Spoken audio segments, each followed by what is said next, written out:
E aí, gente, galera do YouTube, tudo bem? Como estamos?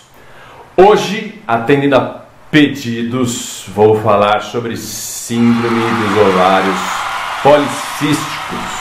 Foram muitos pedidos aí nas tags e nos comentários dos vídeos. E eu vou comentar o que tem importante sobre isso. Primeiro eu vou dar uma explicação geral do que é síndrome dos ovários policísticos. Depois falar sobre alguns casos de infertilidade, alguns casos interessantes que vi aqui no consultório sobre isso. Então, vejam até o final para vocês ouvirem um pouquinho das histórias do consultório aqui que são interessantes, né? A gente sabe que a grande preocupação das mulheres nesse tocante, né, nessa coisa da síndrome dos ovários policísticos é a questão da fertilidade, né? Porque 61% das mulheres, eu vou falar sobre a maioria, né? Existem várias formas, das formas mais graves, das formas mais leves, mas a maioria das mulheres tem uma forma moderada da coisa que apresenta infertilidade, acne, menstruações irregulares, os ovários são policísticos ao ultrassom, ao exame, aumento de características do hormônio masculino, né, que é o hirsutismo principalmente, que são pelos. A mulher começa a apresentar concentração de pelos em lugares característicos dos homens. Então assim, supralabial, no queixo, demais nas axilas, sobre os ombros, nas costas, no peito, na linha alba, aqui na linha que junta o umbigo com a parte de baixo do umbigo, né? Muitos pelos nas pernas, coxas, parte lateral. Pode ter até nessa região lateral aqui também da face, muitos pelos. Não confundir com hipertricose, tá? Hipertricose é excesso de pelo em região não comum, tá? Que é onde não nasce geralmente pelo, tá? Que é bem diferente, né? Tem algum associa também hipertensão arterial, obesidade e insulina alta. O que significa isso? Aumento do hormônio masculino, insulina alta, uma certa propensão a diabetes ou diabetes mesmo, né? O que eu queria dizer para vocês é o seguinte, é que na maioria das mulheres que têm propensão, tem porque tiveram alguém na família com isso, né? Muito hereditário, é familiar, né? Uma mãe, uma tia que já teve dificuldade de engravidar, ou que você percebe que tem esses pelos, etc e tal, ou que é obesa e que tem características de aumento de colesterol, hipertensão, etc e tal. E outros fatores também, como genéticos, que ainda são bastante desconhecidos por nós, mas principalmente esse fator, essa história familiar, né, síndrome de ovário policístico, e a virilização que a gente diz, né, o aparecimento prematuro de seios, pelos, né, aquela menina que fica moça muito cedo, né, com 8 anos, 9 anos, já está aparecendo brotos mamários bem desenvolvidos, pelos axilares, pelos pubianos já nessa idade, e logo mais já está menstruando, né?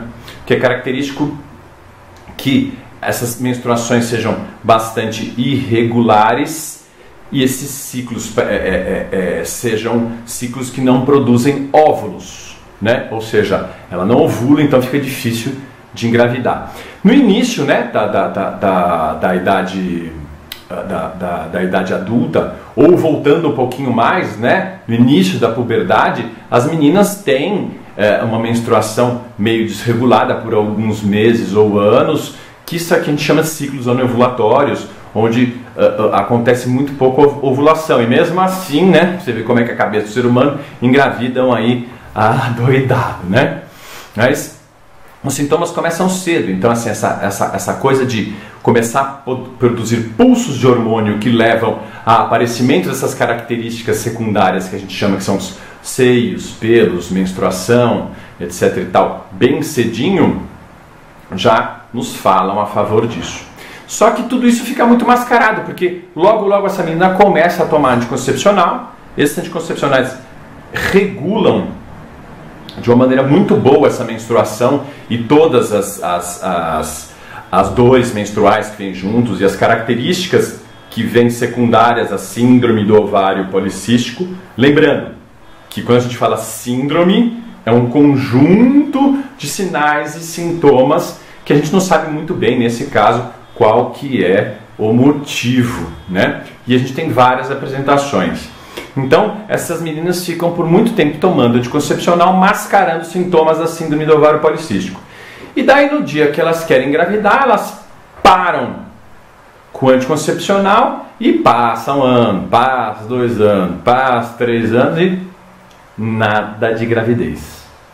E começam a ficar preocupadas e conversar com o seu ginecologista e ir de médico em médico e acaba se entendendo que existe um caso de infertilidade por síndrome do ovário policístico, né? Por quê? Porque existe um grande aumento de hormônios masculinos,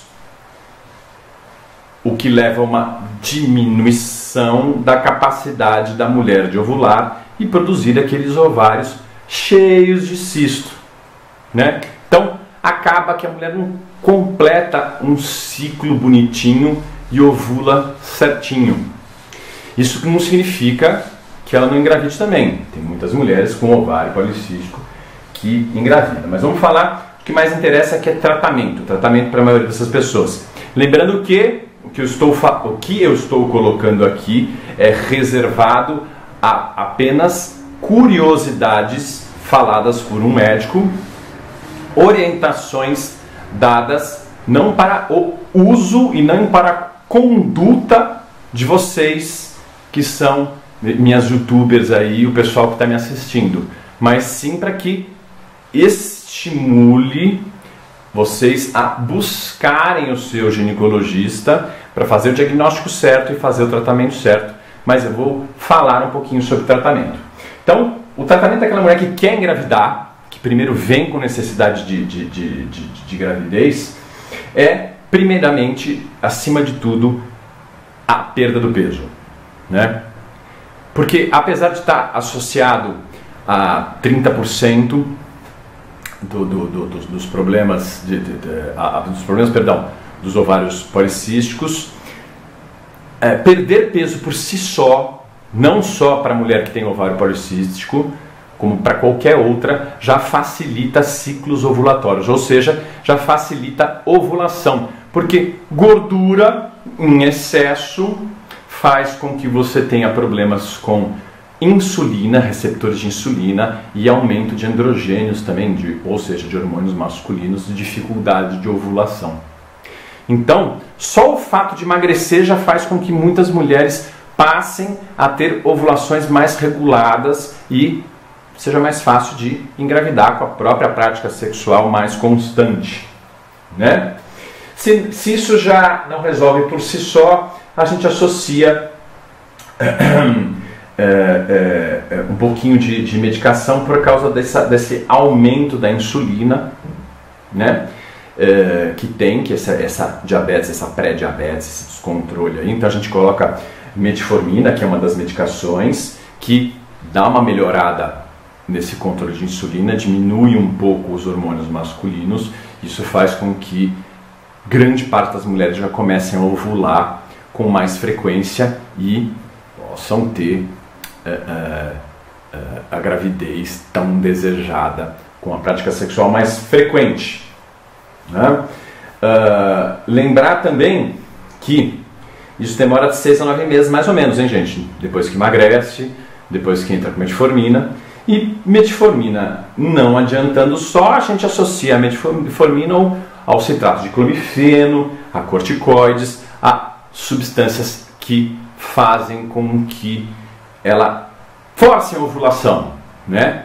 São substâncias que ajudam, que dão aquele power para ovular, que é muito usado nas clínicas de infertilidade para forçar essas ovulações. O médico vai lá, o responsável vê, ah não, agora está ovulando, agora vamos escolher esses óvulos, mas a gente costuma usar na prática comum como tratamento também.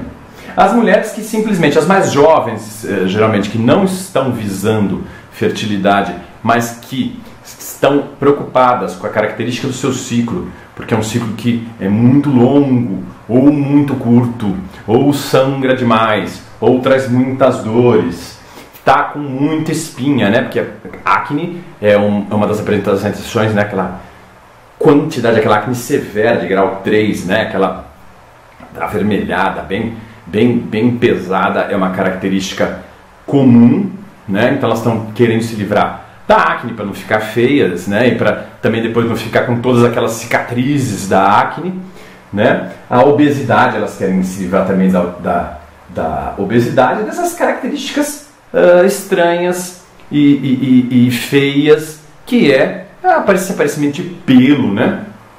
Na mulher, que é muito desagradável e muito estranho, as pessoas não gostam, as próprias mulheres não gostam, os homens acham estranho e isso leva a uma baixa autoestima e preocupação, etc. e tal. Para essas mulheres a gente busca o incentivo à perda de peso, que já começa a ajudar nas características gerais, né? Já começa a melhorar tudo, a perda de peso começa a melhorar tudo, isso é muito importante, inclusive acne, etc. e tal. A depilação física mesmo, né? Retirar, cortar, fazer aplicações elétricas para quem tem mais condições, né? Fazer aplicações elétricas, fazer sessões de laser para tirar o pelo. Existe um creme medicamentoso à base de eflornitina, de uso tópico, que ajuda ao não nascimento desses pelos nessas regiões. A gente entra com anticoncepcional oral para diminuir todos os sintomas e regular o ciclo e ela sofrer muito menos com tudo isso, né? E se isso não adiantar, a gente entra com androgênios mesmo, como por exemplo é a finasterida, né? Aquela velha e boa remédio usado para próstata e para queda de cabelo no homem, que leva a uma melhora bem grande da acne e razoável da perda de cabelo mesmo na mulher, né? Porque uma das coisas complicadas também na síndrome do ovário policístico é aquele cabelo ralo, né? Que a mulher fica se sentindo cabelo fino, ralo, etc. e tal, e consegue uma melhora com isso. Existem casos mais graves, é bom lembrar que o tratamento não visa só gravidez, e sim a melhora dos sintomas como geral. O prognóstico, ou seja, o futuro dessas pacientes se não tratadas podem ser muito grave, não só no que a gente está falando sobre gravidez, etc. e tal, mas como saúde mesmo, porque pode associar obesidade, hipertensão, o que a gente chama de síndrome metabólica, né? Colesterol alto, e tudo isso levar a condições clínicas cardiovasculares e até mesmo de câncer de ovário, etc. e tal, e de útero graves, mas em casos menos comuns, né? E também a gente sabia que a mulher, quando chega numa idade maior, 30 anos, começa a regular mais ou menos o ciclo e aí começa a ter até uma possibilidade de gravidez, que é o que a gente vê muito por aí. Agora vem a parte psicossomática e os meus casos aqui do consultório que são interessantes. Nós vamos lembrar que a mulher, quanto mais preocupada com as coisas, transforma isso no corpo dela, o que a gente chama de somatização. Vou dar exemplos para vocês. Já vi acontecer muito, e em muito, aqui no consultório, mulheres não conseguirem engravidar, irem para esses casais, irem em clínica de fertilização, com ovário policístico ou não, irem nessas clínicas de fertilização, fazerem a fertilização in vitro, né? Ou seja, toma o remédio, capta o óvulo, põe junto com o espermatozoide, implanta dentro da mulher, no primeiro ciclo não dá certo, no segundo ciclo dá, no terceiro, acaba tendo filho. Algumas até captam doação de óvulos porque não conseguem ovular. Então já vi alguns casos aqui, como por exemplo, mulheres que fizeram todo o tratamento, não ovularam, tiveram que pegar um óvulo de uma terceira mulher, fecundar com o espermatozoide do seu marido implantar dentro do seu útero, ter o filho e depois de 7, 8 meses que teve o filho, me telefona e fala que engravidou naturalmente. Pra vocês verem o que é a cabeça da gente, né? Existe uma ligação entre o que a gente pensa e como a gente produz os hormônios e como a gente funciona. Somatização. É isso que a gente tem que dar muita importância. Teve outro caso bastante interessante onde o casal já era casado há bastante tempo, ele já casou com ela com uma filha que já tinha 16 anos mais ou menos na época, tinha um filho que era do próprio casal, também por tratamento, né? Por tratamento conseguiram ter esse menino que estava com 8 anos. Esta minha paciente que tratava aqui de casal, um dia foi assaltada e roubaram a bolsa dela, levaram um anticoncepcional que ela tomava só para diminuir TPM, regular a menstruação, etc e tal, provavelmente uma síndrome de ovário policístico, que eu não sabia. E passado alguns dias ela esqueceu de tomar anticoncepcional, deixou para lá, esqueceu de comprar, perdeu o ciclo, engravidou. Né? Ela até brincou comigo e falou assim: esse filho é do ladrão, viu, doutor?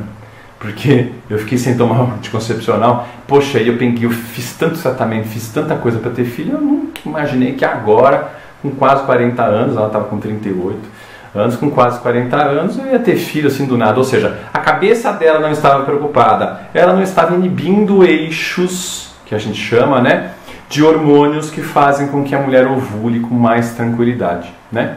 Tanto que tem aquelas mulheres que eu chamo de mulher coelha, né? Que é aquela que quer tanto, que ovula com uma facilidade incrível, que a gente diz que só de olhar para a cueca do marido pendurada no varal já engravida. E tem aquelas que não tem nada, tem síndrome de ovário policístico, não tem problema nenhum, a gente vasculha inteira, não acha absolutamente nada, e na hora que você vê é só uma grande ansiedade que faz com que ela não ovule. Então fica aí, gente, atendendo a pedidos, as minhas explicações e doideiras sobre o ovário policístico para vocês aí. Espero que tenham curtido, que repliquem esse vídeo para que a gente tenha cada vez mais informação de qualidade na internet. Cuidado com as fontes ruins, tem muita gente falando besteira. Aquele abraço, gente, até a próxima, valeu, tchau, tchau.